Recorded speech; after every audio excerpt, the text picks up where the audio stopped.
नमस्कार, मैं हूं आपके साथ अंजना शर्मा और आप देख रहे हैं करंट खबर। आइए एक नजर डालते हैं आज की खास खबर पर। सबसे बड़ा लोकतंत्र स्थायी सदस्य नहीं तो विश्व के लिए बोलने का दावा कैसे? पीएम मोदी ने यूएन पर उठाए सवाल। प्रधानमंत्री नरेंद्र मोदी ने संयुक्त राष्ट्र सुरक्षा परिषद पर फिर सवाल उठाया है कि यह संस्था दुनिया के लिए बोलने का दावा कैसे कर सकती है जब सबसे अधिक आबादी वाला देश और सबसे बड़ा लोकतंत्र इसका स्थायी सदस्य नहीं है।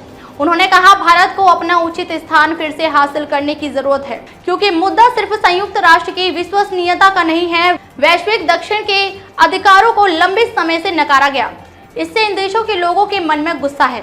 भारत वैश्विक दक्षिण और पश्चिमी दुनिया के बीच सेतु की भूमिका में है। भारत वैश्विक चर्चा में अनूठा व विशिष्ट दृष्टिकोण लाता है। पीएम मोदी बृहस्पतिवार को 2 दिनी दौरे पर पेरिस पहुंचे। इससे पहले फ्रांस के अखबार को दिए साक्षात्कार में उन्होंने कहा, प्राचीन काल से भारत वैश्विक आर्थिक विकास, तकनीकी उन्नति व मानव विकास में योगदान में सबसे आगे रहा है। विश्व भर में मंदी, खाद्य सुरक्षा, मुद्रास्फीति, सामाजिक तनाव जैसी समस्याओं का आज भारत समाधान पेश कर रहा है। इस वैश्विक पृष्ठभूमि में मैं भारतीयों में नया आत्मविश्वास और विश्व में अपना समुचित स्थान लेने की उत्सुकता देख रहा हूँ। पीएम ने कहा, भारत वैश्विक चर्चा में अनूठा व विशिष्ट दृष्टिकोण लाता है। यह सदैव शांति, निष्पक्ष आर्थिक व्यवस्था, कमजोर देशों की चिंताओं और आम चुनौतियों के समाधान के लिए वैश्विक एकजुटता के पक्ष में खड़ा है। पीएम मोदी ने कहा कि ऐसे समय में जब दुनिया के कई देश बूढ़े हो रहे हैं, भारत दुनिया का सबसे युवा देश है।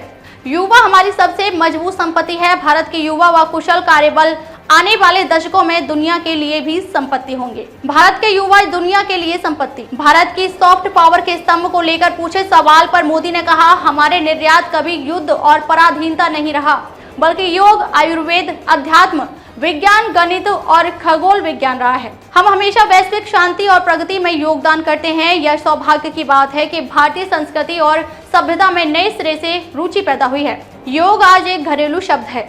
आयुर्वेद की हमारी पारंपरिक चिकित्सा को स्वीकार्यता मिल रही है। भारतीय सिनेमा, व्यंजन, संगीत और नृत्य की दुनिया भर में मांग हो रही है। पीएम मोदी ने कहा कि भारत फ्रांस साझेदारी का लक्ष्य स्वतंत्र, खुले, समावेशी, सुरक्षित व स्थिर हिंद प्रशांत क्षेत्र को आगे बढ़ाना है।